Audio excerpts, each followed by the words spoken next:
Olá pessoal, tudo bem? Aqui é Leandro, mais uma vez com vocês, dando continuidade ao nosso curso de banco de dados para a turma de bacharelado em ciência da computação da UFRPE. A gente vê que a gente dando continuidade aí a essa nossa última videoaula, né? Então a gente fez 2 vídeos até agora, a gente comentou sobre um exercício de álgebra relacional e eu fiz uma breve explicação em vídeo também sobre como vocês deveriam fazer a lista de exercícios. Até agora a gente falou sobre duas coisas bem importantes a nível conceitual de banco de dados e também a nível lógico. Então a gente estava em dois níveis aí de abstração de dados. O primeiro nível de abstração de modelo conceitual, a gente viu o modelo entidade e relacionamento. No nível de abstração lógico, no modelo lógico, a gente viu o modelo relacional e fez uma explanação de como funcionava a álgebra relacional disso tudo.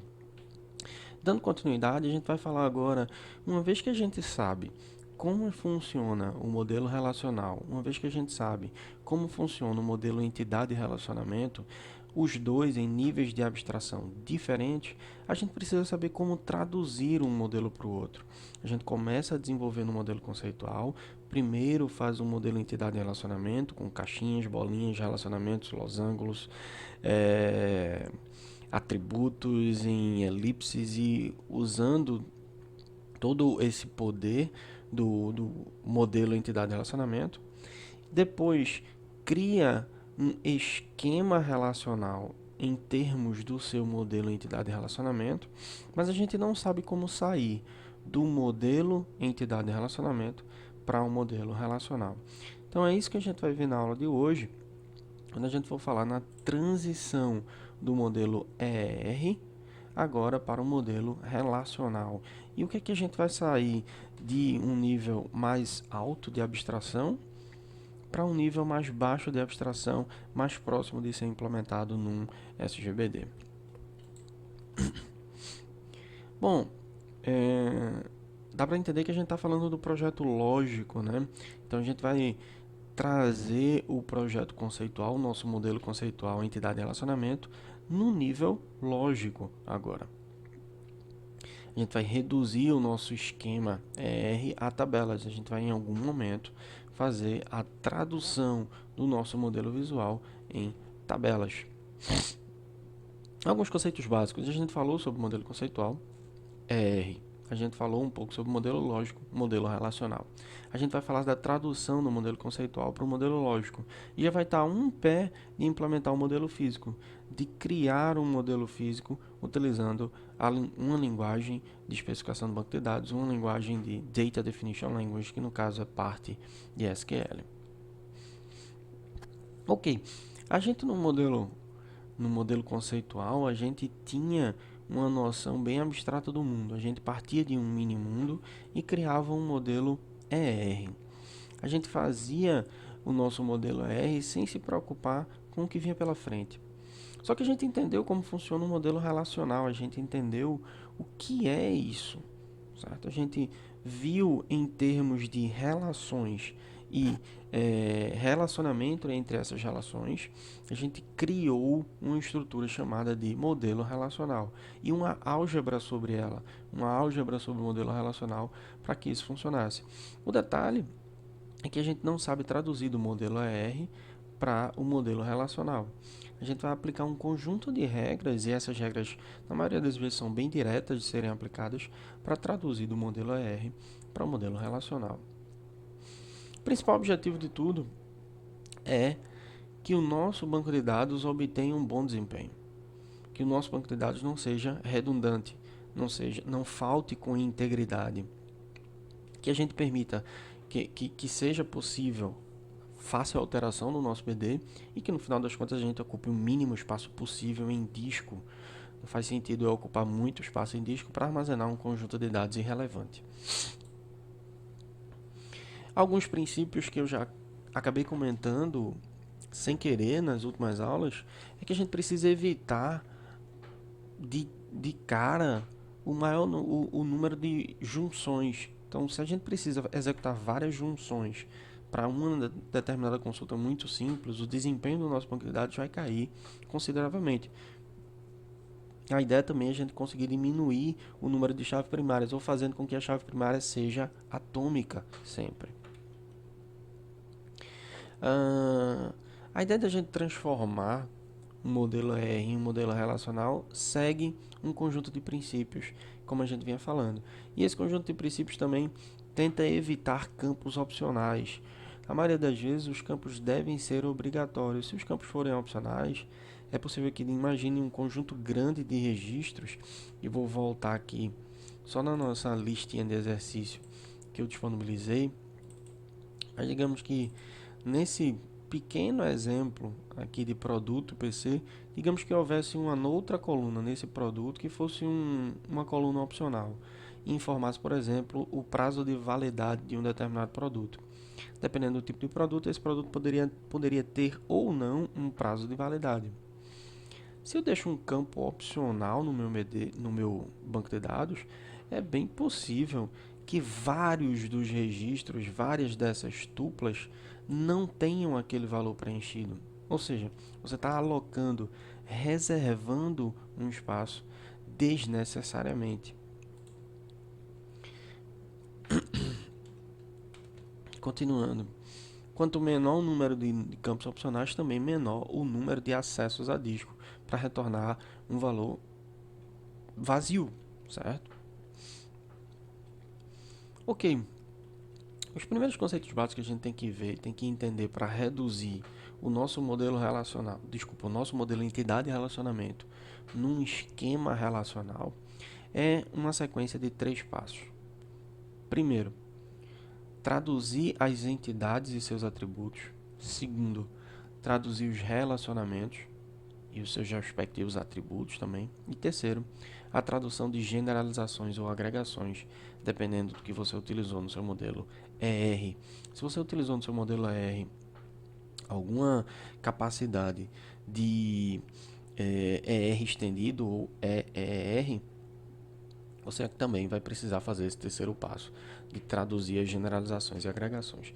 Então, começando da parte mais simples, olhando para as entidades, como é que eu transformo minhas entidades agora em tabelas ou relações, se você for tratar a nível do modelo relacional. Olharemos primeiro para as entidades fortes e fracas, depois olhamos para os relacionamentos e os atributos dessas determinadas entidades. Primeira regra bem simples: cada entidade será representada por uma tabela. Fácil, né? Se cada entidade é representada por uma tabela, os seus atributos-chave viram chaves primários. Os atributos viram colunas, as quais podem ser renomeadas de acordo com o contexto que você precisar. A ideia é que os atributos-chaves devem ser autoexplicativos. Código PROD, por exemplo, representa um nome de uma chave primária autoexplicativo. Veja que eu estou falando de entidades fortes. A tradução de entidades fortes é direta. A entidade forte sempre vai virar uma tabela. Sempre vai virar uma tabela no seu BD. Se a gente for lembrar o que é entidade forte, se eu estivesse interagindo com vocês agora, a pergunta seria: o que danado é essa entidade forte? É uma entidade que existe por si só. Um empregado, ele não precisa de nenhuma outra entidade, departamento ou projeto para existir. Um dependente é uma entidade fraca, porque ela precisa da existência de um empregado para ser armazenada, para virar um registro no nosso BD. Um exemplo de uma entidade forte, a entidade conta, que tem a agência e número como chave primária composta e um saldo como atributo, vira uma tabela cuja agência e número compõem uma chave primária composta, e o saldo é um atributo que também não pode ser nulo, certo? Ou seja, no momento que eu transfiro o conhecimento do modelo entidade e relacionamento para a minha tabela, para a minha relação, eu preciso levar em consideração os domínios, as referências, se os valores são nulos ou vazios. Então, no momento que eu estiver desenhando isso no BD, eu vou dizer agência não pode ser nulo, número não pode ser nulo e o saldo também não pode ser nulo. De uma conta, o saldo pode ser 0, mas nulo não. Depende do contexto. Na maioria das vezes, um saldo realmente não pode ser nulo. Para as entidades fracas, cada entidade também será representada por uma tabela. Os atributos viram colunas, os atributos-chave da entidade fraca são mantidos, compondo a chave primária. O que é que significa? Significa que os atributos-chave da entidade proprietária, que é uma entidade forte, vão compor a chave primária da entidade fraca. Significa que a chave primária que veio da entidade forte vai entrar na entidade fraca também como chave primária, compondo a chave primária composta. Você vai ter uma chave primária composta e parte dessa chave, ou seja, no momento que você traz o atributo-chave da entidade forte, você está referenciando usando uma chave estrangeira, certo? Um exemplo, dependente e empregado.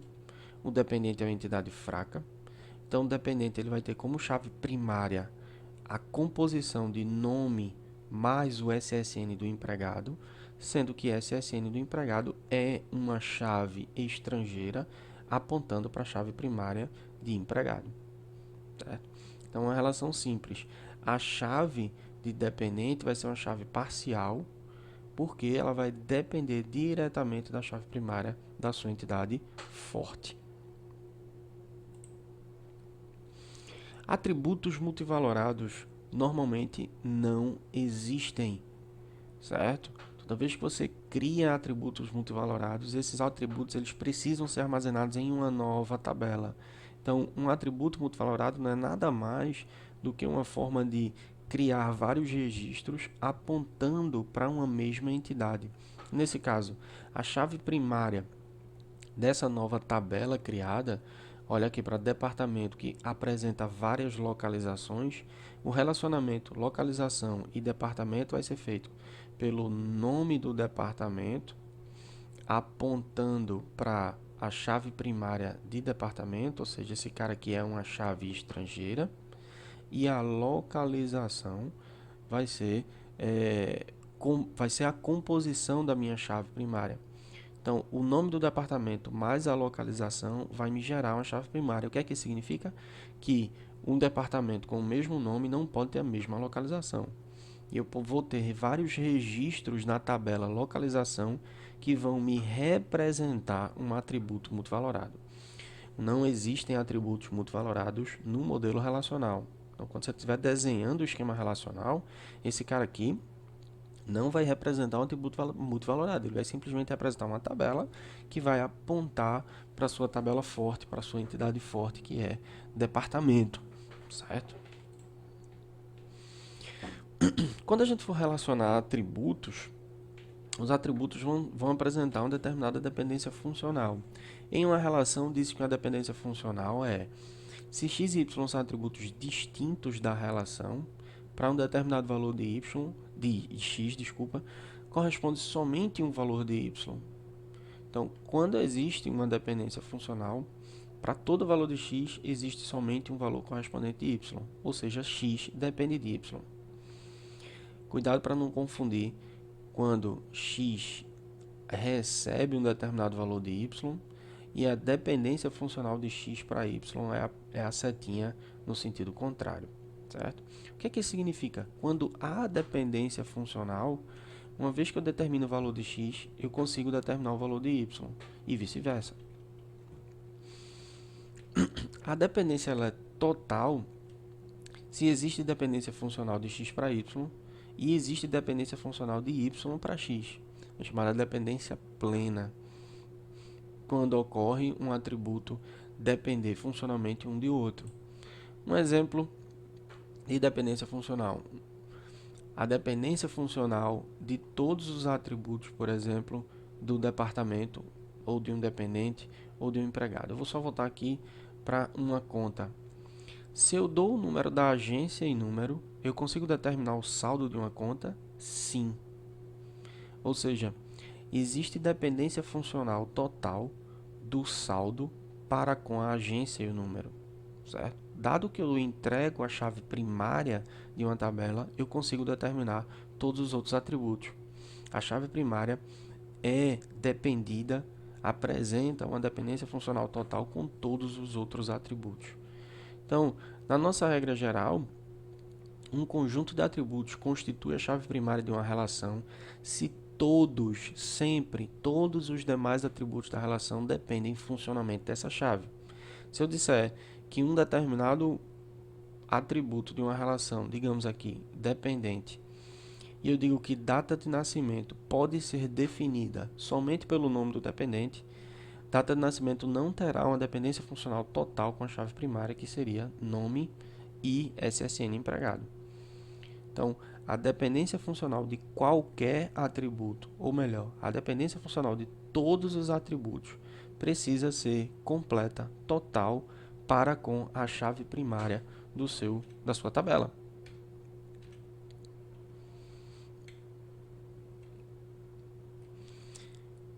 Mais na frente, essa informação que eu acabei de apresentar agora, dependência funcional com a chave primária, vai ser utilizada principalmente para a gente normalizar o nosso banco. Várias situações podem acontecer de a gente ter na mesma tabela valores que não dependem funcionalmente de toda a chave primária. Bom, e agora o que é que a gente faz com os relacionamentos? A gente pegou, olhou para o nosso modelo entidade relacionamento, olhou para as entidades, entidade forte vira tabela, entidade fraca vira tabela com o detalhe, a exceção de ela precisar da chave primária da entidade forte, e atributos multivalorados também viram novas tabelas. O que acontece com os relacionamentos? Depende da cardinalidade. Dependendo da cardinalidade entre as entidades, a gente vai criar ou não novas tabelas para isso.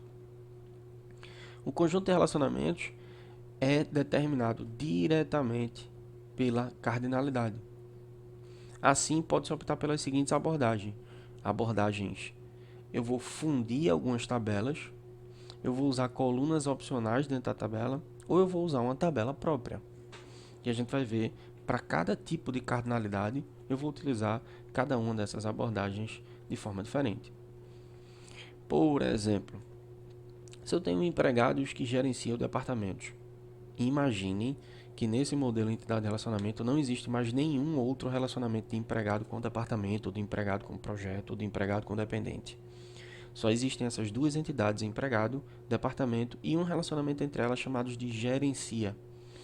Nesse caso, sendo o relacionamento de 1 para 1, ou seja, para cada empregado só existe um departamento, para cada departamento também só existe um empregado, eu poderia fundir essas entidades, numa única tabela.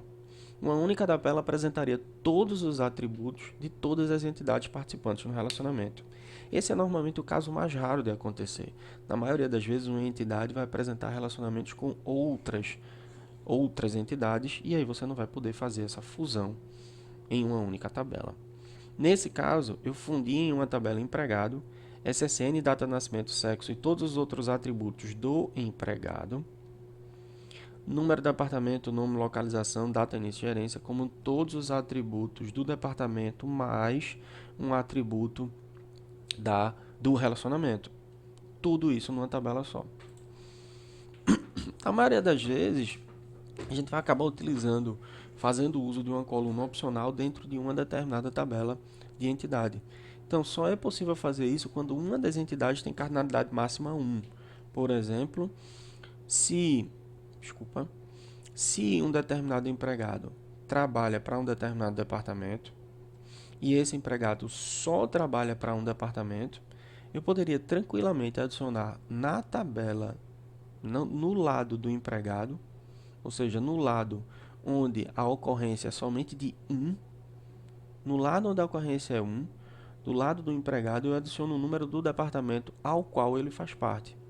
O contrário não poderia ser verdadeiro. Se a gente olhar para o lado do departamento e tentar adicionar o empregado que faz parte daquele departamento, vai dar problema. Por quê? Porque um departamento tem vários empregados. Se um departamento tem vários empregados, eu não tenho como colocar uma única coluna representando a chave primária daquele empregado. O contrário eu consigo fazer. Do lado 1, ou seja, o empregado que só trabalha para um departamento, eu consigo colocar na tabela empregado uma coluna opcional apontando para o departamento como sendo uma chave estrangeira daquele determinado empregado. Em algumas situações, principalmente nas situações onde você vai ter relações de M para N, ou seja, de muitos para muitos, sempre vai haver a necessidade de você criar uma tabela própria. Quando, por exemplo, um aeroporto que recebe vários tipos de avião e vários tipos de avião que pode aterrissar em vários aeroportos. O que é que vai acontecer? A tabela aeroporto vai existir, a tabela tipo avião vai existir, porém, vai existir uma terceira tabela, cujo nome você pode dar algum nome próximo do relacionamento, que vai representar a relação entre o aeroporto e o tipo de avião. Vejam que, como chave estrangeira, eu vou colocar a chave primária do aeroporto, a chave primária do tipo avião, e a chave primária da tabela pode aterrissar vai ser a composição dessas duas chaves, certo? Então, a composição de aeroporto code mais nome tipo vai dar a chave primária na tabela pode aterrissar. Então, em resumo, relações de M para N, cria-se uma nova tabela. Relações de 1 para 1, escolhe-se uma das tabelas e cria-se uma coluna opcional em qualquer uma das tabelas. Relações de 1 para N, como é o caso de departamento e empregado. Vários empregados em um departamento que mantém vários empregados. Então, o lado N recebe a chave estrangeira do lado 1. São 3 regrinhas bem simples. Tem aqui só um detalhe que eu acabei esquecendo. Em situações onde há relacionamentos n-áreos, com n maior do que 2, você usa a tabela própria com as mesmas regras. Só que a tabela própria vai puxar as chaves primárias de cada uma das entidades que você tiver envolvendo naquele determinado relacionamento n-ário. Então, algumas considerações precisam ser feitas sobre os atributos chaves em relacionamento. Os atributos chaves são dados em relacionamentos de M para N, vai ser a união das chaves primárias das entidades componentes.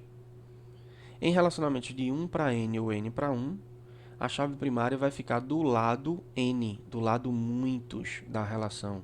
É o caso de empregado e departamento. Para a chave primária, para o relacionamento de 1 para 1, a chave primária vai ficar em qualquer entidade componente da relação. Você que escolhe, fique à vontade para escolher qualquer uma das entidades, se o relacionamento for de 1 para 1. Essa é uma tabela que resume tudo dos tipos de relacionamento e o que é que pode acontecer aqui com tabela própria, adição de coluna ou fusão de tabelas. E essa regra de implementação permite você ter uma alternativa preferida, uma que pode ser usada e uma que jamais pode ser usada. Então, olhando, relacionamentos de 1 para 1, o que é que eu prefiro? Relacionamentos de 1 para 1. Ou fusão de tabelas, ou a adição de coluna. A adição de coluna só vai existir, ou na verdade só vai ser preferida, vai ser a alternativa preferida, quando ambos os lados puderem ser opcionais, ou seja, a cardinalidade for de 0 para 1, de 0 para 1.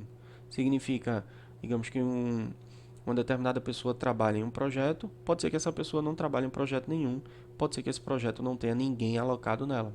Então, nesse caso, eu posso escolher qualquer um dos lados e adicionar uma coluna. Em outros casos, a mais indicada solução é fundir as tabelas, quando o relacionamento é de 1 para 1, lembrando. Se o relacionamento for de 1 para N, não tem escolha. É sempre adicionar a coluna onde? Do lado N, do lado muitos. Quando o relacionamento for de N para N ou M para N, não tem o que pensar, é sempre tabela própria. A tabela própria vai ser o quê? Vai ser uma tabela à parte que vai conter as chaves primárias das entidades componentes, das entidades que compõem aquele relacionamento. E agora, para eu traduzir as generalizações e agregações do meu modelo entidade-relacionamento, quando eu quando eu utilizar o modelo entidade e relacionamento estendido. Bom, se eu pudesse interagir com vocês agora, eu iria perguntar a vocês o que é que o modelo entidade e relacionamento estendido adiciona ao modelo ER puro padrão. E a gente falou de alguns conceitos bem simples. Primeiro, o conceito de entidade associativa, que faz parte de um relacionamento total ou parcial. Segundo, a característica de generalizações e especializações, podendo ter especializações disjuntas, especializações sobrepostas e generalizações, que são, na verdade, uniões de duas entidades para gerar uma nova entidade. Então, são basicamente esses três conceitos. Adicionar a entidade associativa, que é o chamado conceito de agregação. Adicionar os conceitos de generalizações e especializações, quando você junta duas tabelas, duas entidades para formar uma nova entidade, ou quando você faz com que uma entidade se especialize em duas entidades mais específicas, mais apropriadas para um determinado contexto. A gente já falou disso em outras aulas, e a gente precisa entender agora qual é a regra a ser utilizada se você quiser traduzir o seu modelo ER para o seu esquema relacional. A forma mais fácil de representar a generalização é fazer o quê? É criar uma tabela para cada entidade. Uma tabela no nível superior e cada tabela no nível inferior também. A tabela no nível superior coloca todos os atributos de todo mundo. Todos os atributos que ela mantém. As tabelas no nível inferior colocam somente os atributos do nível dela, porém apresenta uma chave estrangeira para a tabela no nível superior.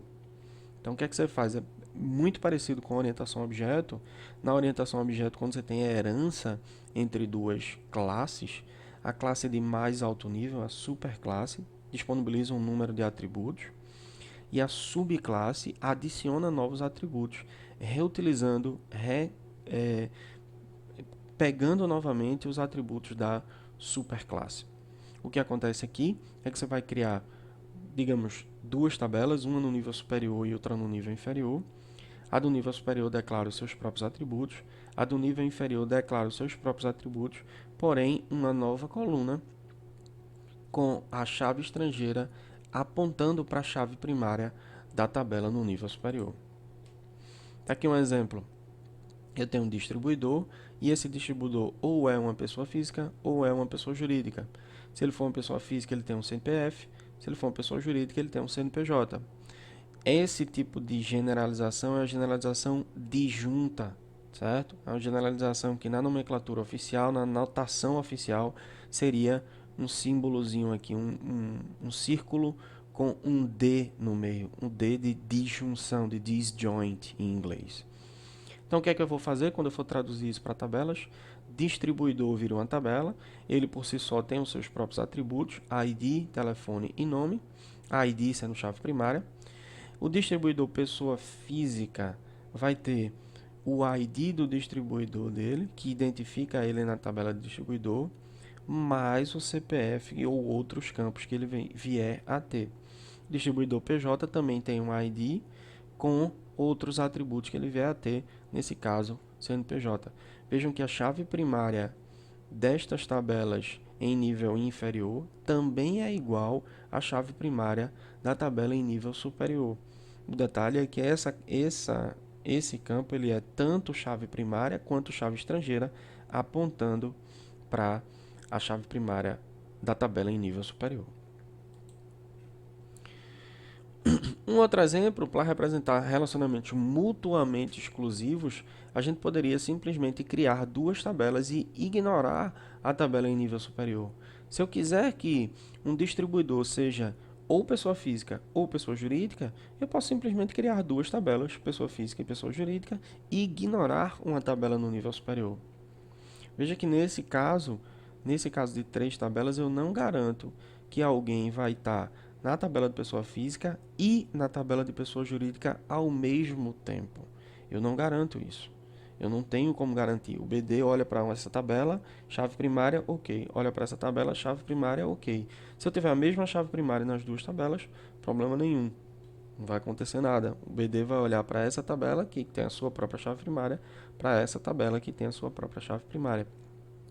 Se eu quiser deixar a generalização mutuamente exclusiva, ou seja, ele só pode ser pessoa física ou só pode ser pessoa jurídica, eu divido em tabelas distintas e replico os atributos.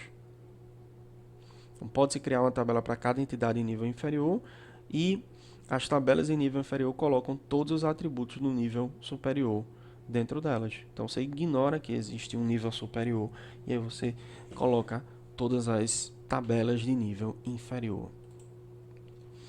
Para representar relacionamentos mutuamente exclusivos e totais, que significa que totais, que a tabela em nível inferior só existe se o registro da tabela em nível superior também existir, você pode criar uma tabela para cada entidade no nível inferior.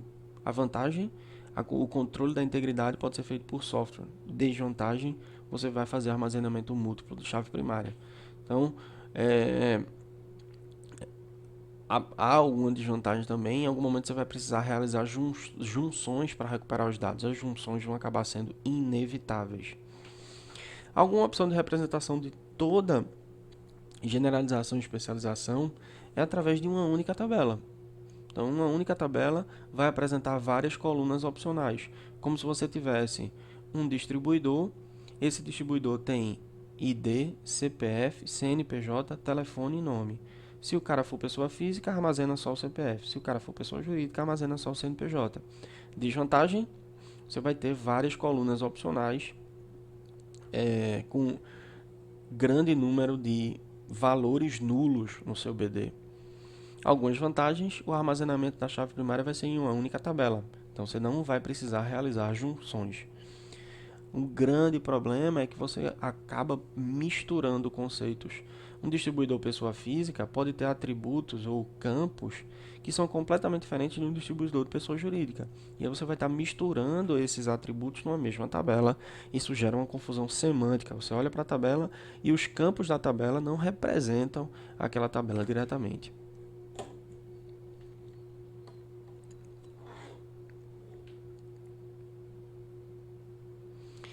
Para a representação de agregação, o que a gente falou de... Só resumindo, para a gente não se perder tudo que a gente falou até agora.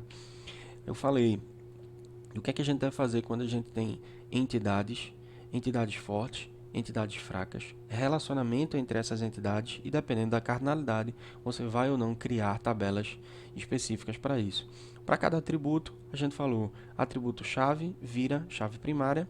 Se você tiver atributo multivalorado, você vai acabar precisando criar uma nova tabela para representar aquele atributo multivalorado. Para a representação de generalizações e especializações, eu tenho algumas opções.